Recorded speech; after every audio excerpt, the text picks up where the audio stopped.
Hello, RoahmMythril here once again, getting back to Mag 3, and it's time for the judge commentary on the most recent 3 stages we just played through. But first, something that I want to point out here. Between the point in time where I recorded those stages and this point where I'm recording the commentary, there was actually an update to the game. And part of that was more options for custom sound effects were added to custom skins. And so Neo added one for the look up emote for the noise here. So let's see what we have here. I mean, honestly, I'm not sure what I was expecting, and I'm not sure why I wasn't expecting that. It makes sense. So anyway, 163rd place, Grand Fire Palace by BioLizard Shadow. 31.6 out of 100, this stage had 10.6 in design, 6.4 in fun, 3.8 in creativity, 4.8 in aesthetics, and 6 in functionality, with no penalty.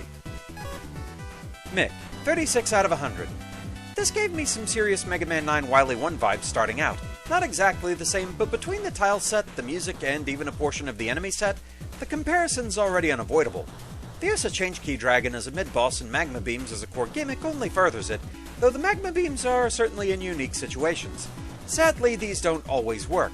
The audio doesn't quite function in the long C room, and the sudden nigh unavoidable beam attack after that is downright mean for many reasons. Yeah, I was noticing that you don't get the sound from the beams if you're too far into the room. Beyond that, the level's aesthetic is weak, but the design outside of some beams is relatively inoffensive, offering not a lot to talk about in the long run. About the only other thing to say is that Change Key Dragon's boss doors are broken, and there's some forced weapon usage that just felt completely arbitrary. Just kind of a bleh level overall.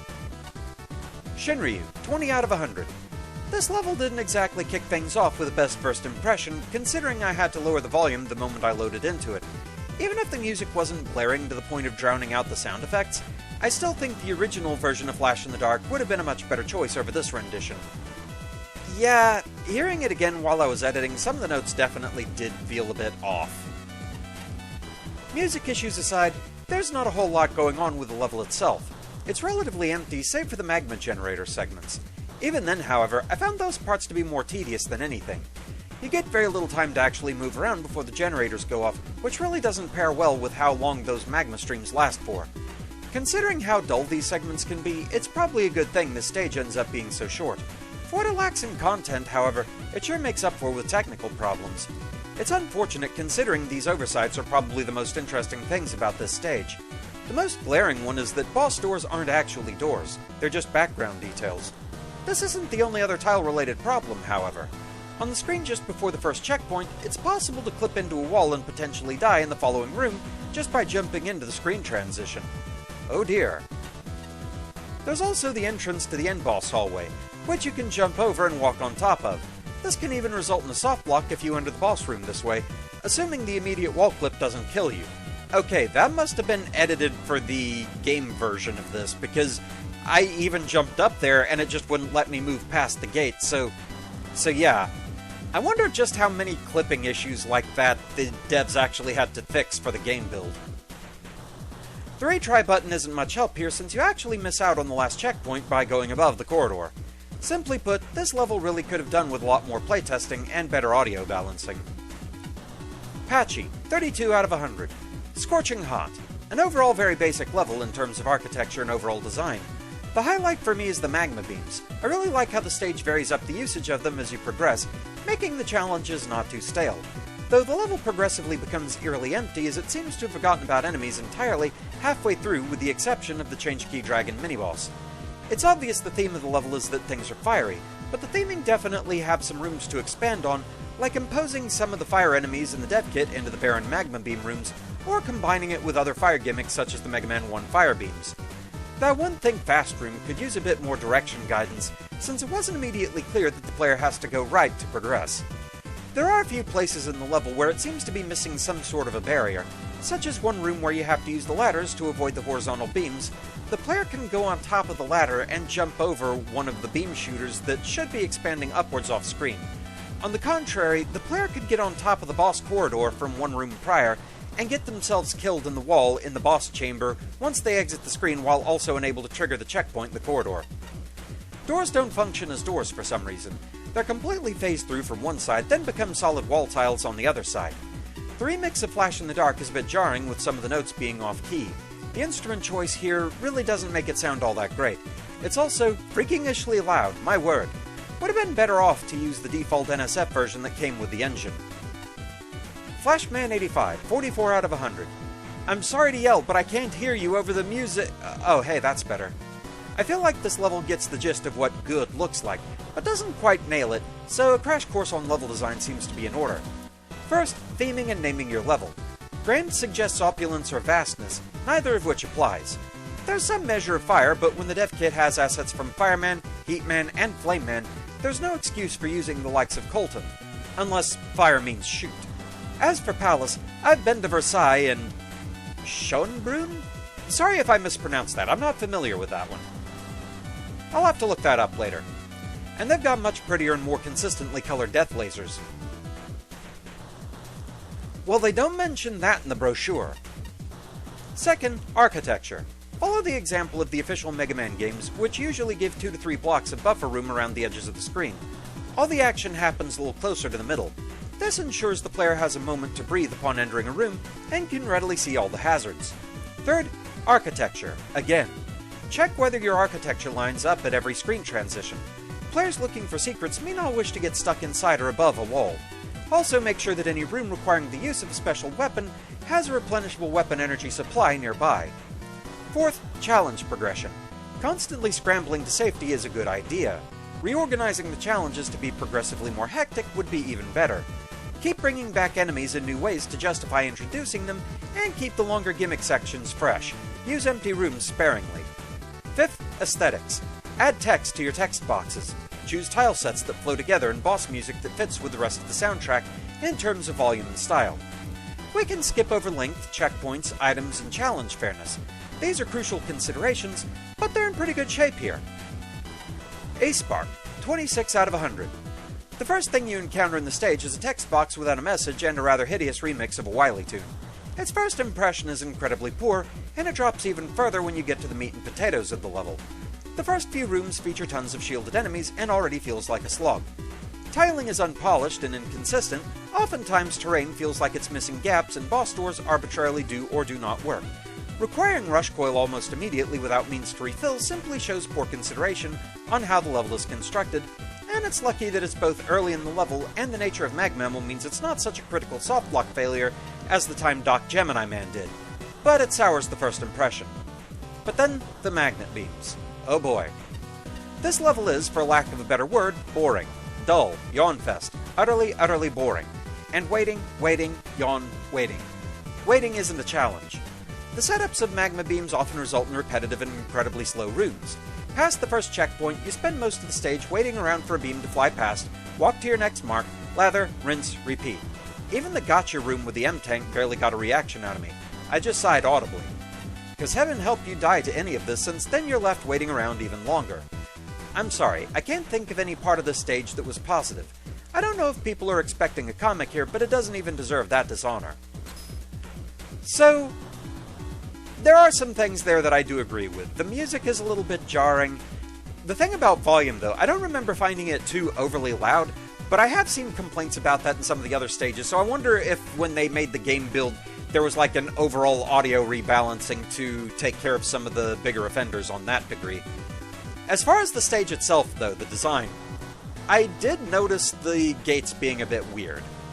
And, yeah, admittedly, the big C-shaped magma beam room, you were just kind of doing the same thing over and over and over there. You could theoretically make it go a bit faster, maybe, with clever use of Ice Wall, but at the end of the day, I'm not sure how worth it that feels, because you're just doing the same thing, you're just speeding it up a little bit, and having to know exactly how Ice Wall will affect the beams, your mileage may vary how safe you feel. Like one thing I'm not sure of is if you freeze one of the beams that's coming at you from behind and outrun it to where it's still frozen but gets scrolled off screen, does it immediately spawn another beam? And by that point you also wouldn't have any warning because you don't get the noise of it firing if you're that far into the room. So, yeah, that's kind of its own problem there, I suppose. Okay. 162nd place, Toxic Trouble by Flora. 31.73 out of 100. This stage had 10.2 in design, 6.6 in fun, 4 in creativity, 6.6 in aesthetics, and 6 in functionality, with a 5% leak penalty, which I still wonder what that means exactly. Maybe we'll find out. Mick, 18 out of 100. Well, this wasn't a pleasant experience. At first, it was just kinda nothing. Challenger from the future visuals and nigh harmless enemies, save for that trio of Fatul... Hold up. Is that a fan name, or is that really what it's called? Anyway, Fatul, Ace Manbo, and the Butterfly. There's a neat aesthetic detail with leaking acid pipes, but that's the only bit that ended up noteworthy.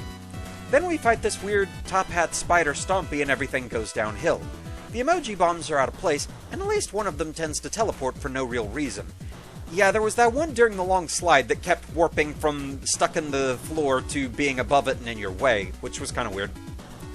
Multiple broken solids pop up, and if these aren't a glitch, that's a significant aesthetics error. The enemies continue to be nigh harmless. There's water that randomly disappears, and it culminates in one of the most frustrating Grey Devils I've ever seen, owed to the fact that the slime doesn't despawn on its own. And if you die, it's back to just after the Spider Stompy. It didn't even occur to me that there wasn't a checkpoint at the final boss. And also, now that makes sense why I felt like the mini slimes were starting to pile up toward the end. Once you get hit with one of those, it's really easy to chain reaction into others, and apparently they don't go away. Oh. I thought that one, for some reason, was a bit more troublesome than the earlier one I fought. I like to talk about things that I found enjoyable as well, but there's not much of anything positive going for this place. It's all a bunch of blah, and the most fun I derived from it was the neat aesthetics early in the level. Shinryu, 21 out of 100. Level design-wise, there's not a whole lot to go over here. This is a very short stage consisting of simple room layouts along with mostly non-threatening enemy and hazard placements. If it weren't for a few functionality issues, along with some grievances I have with the end boss, there wouldn't be much else to discuss with this one. As far as technical problems go, there's the fact that both the first and second half level themes don't loop properly. Although you'd have to intentionally go idle for a while to even notice this, I can't exactly overlook it either. More glaring, however, is the lack of collision on what should be solid tiles. I get the feeling they're supposed to be background details, but it just comes across as visually inconsistent. It's especially confusing during the lead up to the boss, where you're basically phasing through what looks like solid ground. Not to mention one of the enemies in this area snaps between being inside and above the floor. Yeah, that was the other part about that area, was during that long slide, the parts where you'd just suddenly stand up while sliding right under the acid drips. It does feel like there was supposed to be a background element there, something visual, but it just wasn't. Speaking of the boss, why is there no checkpoint right before him? Granted, the trek back to this room doesn't take that long, but it's certainly annoying to have to go through it again if you happen to die. It's not that unlikely of a scenario either, seeing as the boss is the Grey Devil, but now his projectiles never despawn. While it's definitely possible to manage this fight with weapons, it's a whole other story if you're going Buster only. Trying to keep it so that the globs don't overtake the floor while also trying to sneak in hits on the boss is nothing short of annoying. While I can at least appreciate the thought of wanting to make a vanilla dev kit boss more interesting, this definitely wasn't the right approach. All in all, this stage and the Red Devil could have used a lot more fine-tuning. Yeah, with the Red Devil, you can get him into kind of a pattern, but it's also easy to fall out of it, especially if just one of the mini slimes clips you. And then, yeah, you're stuck trying to get rid of them for a while, they keep piling up. It's a bad time. And I still have no idea why some of my charge shots just weren't even hitting it. They clearly should have been, and sometimes they did, sometimes they didn't. It was just weirdly inconsistent. Patchy, 55 out of 100. Trouble in Toxicity Town. A very, very short level with somewhat basic level design put into it. Simplistic platforming with also simplistic enemy placements. Pretty jamming tunes, at least. Pretty clever repurposing the boss door graphics as pipes, and having the acid drip from them to make it look like a pipe leakage. Some of the reskins are cute, even if a little amateurish, like the sea mines and the skull mini-boss. It's charming in a way. The final section is a bit wonky with how Mega Man keeps randomly standing up in a one-wide sliding tunnel. I think you wanted some generic stoppers on where the acid drops drop. Grey Devil, except now he's red, so he's the Red Devil. How diabolic. He also has a smile that reminds me of the Kool-Aid Man. I'm glad I'm not the only one that thought so. Okay, yes, the Kool-Aid Devil. Terrifying. Flashman 85, 36 out of 100. I feel like we're back in MagMemo 1 before the community had a good handle on theming, logical architecture, and the importance of playtesting. With assets smashed together all helter-skelter, pits that look like screen transitions that might as well be pits, and wildly inconsistent collision object use, allowing for player confusion and disastrous out-of-bounds shenanigans, it's like all the wisdom from the previous contests has yet to be gleaned. Dangers are forgotten as suddenly as they're introduced, and there isn't much we haven't seen elsewhere. There's no real learning curve aside from a few mild increases in difficulty, and no clear rationale for modifying or respriting any enemy other than the boss. Checkpoints are frequent enough, but one before the boss would be nice, as would power-up or two. The foreground-background graphics are fine enough, but they lack finesse and variety. All the custom sprites, except maybe the boss, look out of place. I don't understand the change in music at the halfway mark. The second half is slightly more distinctive and focused, but not so appreciably different in feel that it needs completely different music. There are a few things I like. I appreciate the idea of an acid pipe that runs the entire length of the level and ultimately feeds into the boss. Cracks where the pipe leaks acid are a nice detail. Acid pairs well with the Uranus platforms, even if the introduction is too rough for new players. The crude skull in the background of the first mini-boss fight adds some character.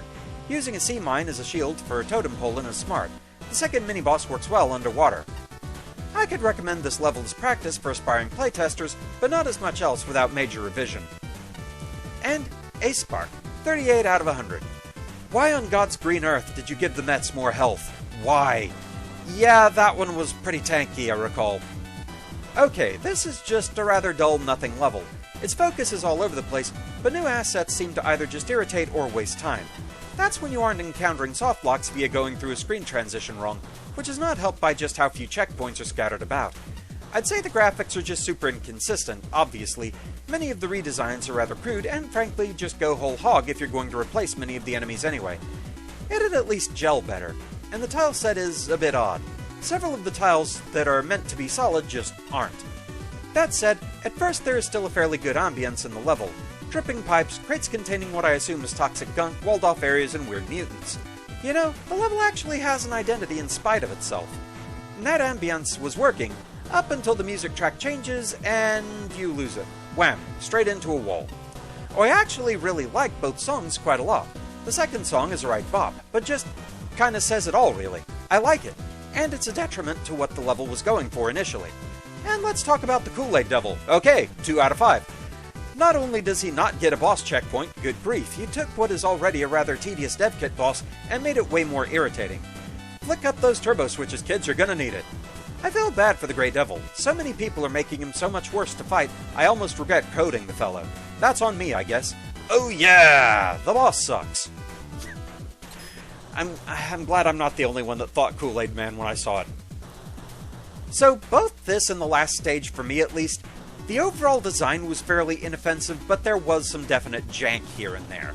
And in this one, I'm apparently very lucky that I didn't run afoul of the checkpointing issue, because, yeah, kinda rough that there wasn't one right before the final boss. But yeah, I feel like most of my issues with this stage were just, the last lead up to the boss was kinda wonky, that you kept standing up into the ceiling with no indication that you would be doing so.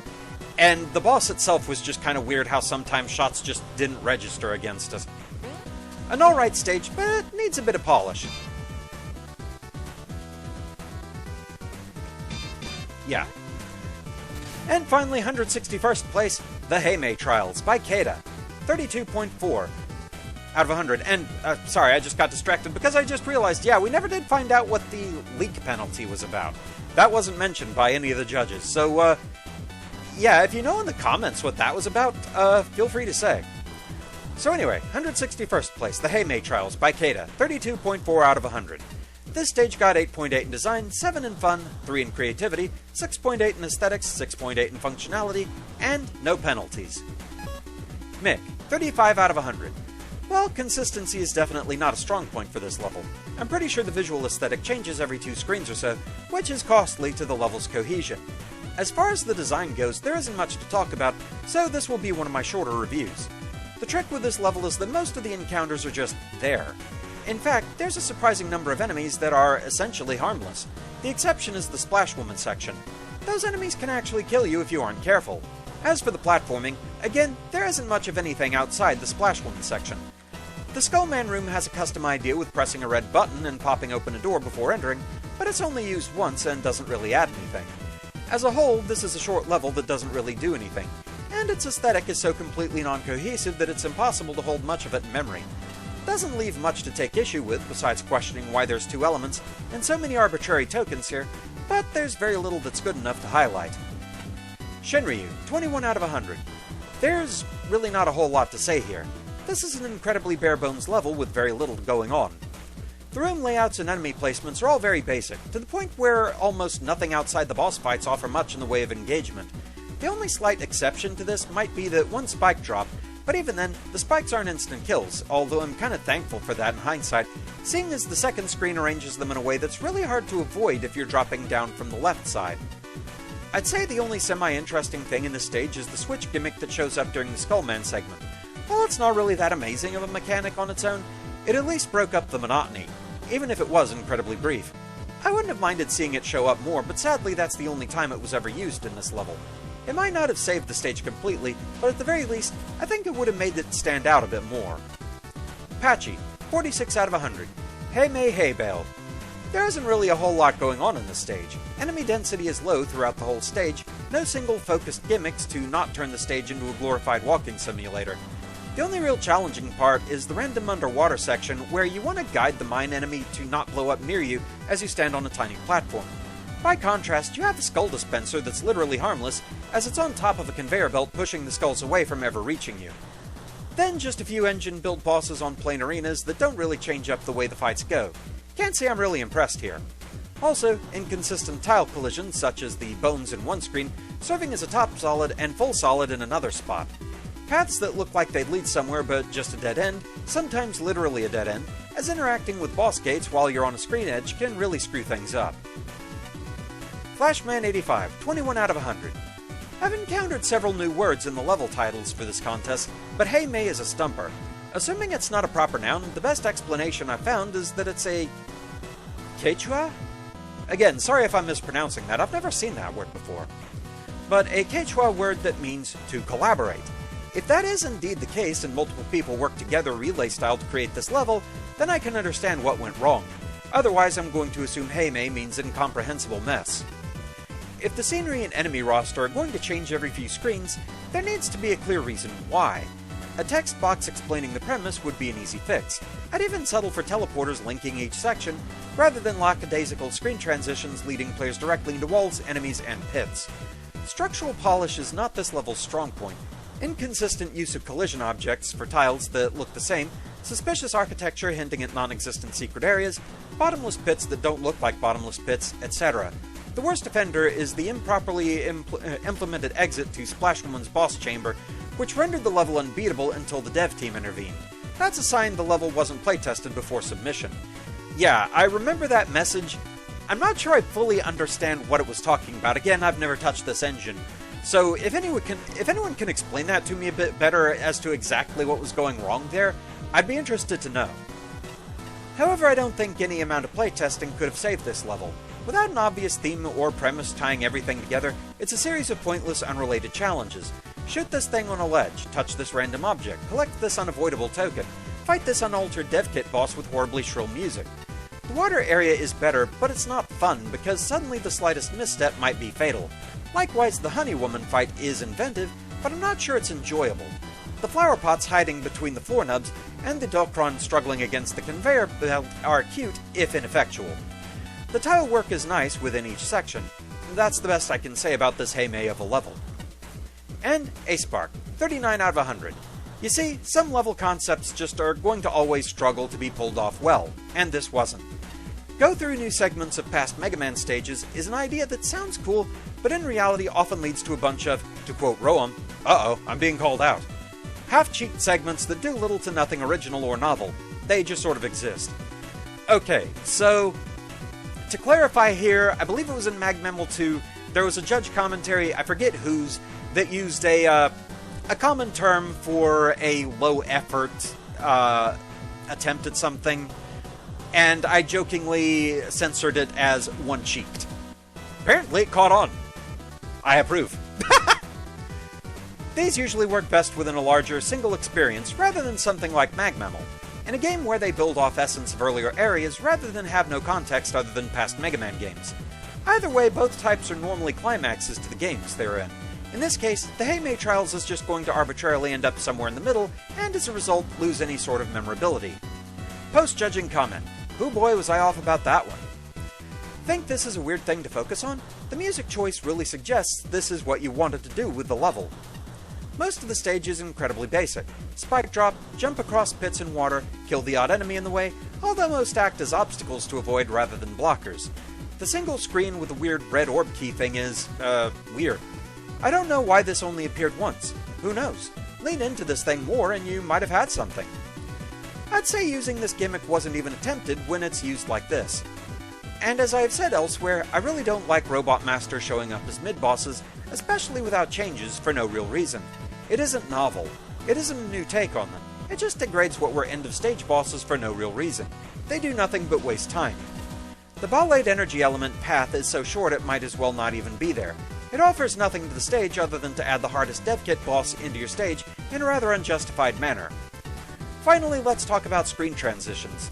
There's many spots where going into these the wrong way will get you shunted into a ceiling or terrain. At minimum, they get you killed. But the worst spot is the entrance to the end boss fight against Honeywoman. Hugging the left wall here simply gets you soft blocked and seems to despawn the boss somehow too. More care is needed with screen transitions. Pay attention to where the player can end up, and you'll avoid this sort of thing in future stages. Yeah, again, I have to wonder just how many screen transitions the devs had to go and redo for the game build to eliminate some of those problems, because I get the feeling the devs ran into that a lot more commonly than I have, and for that I am thankful.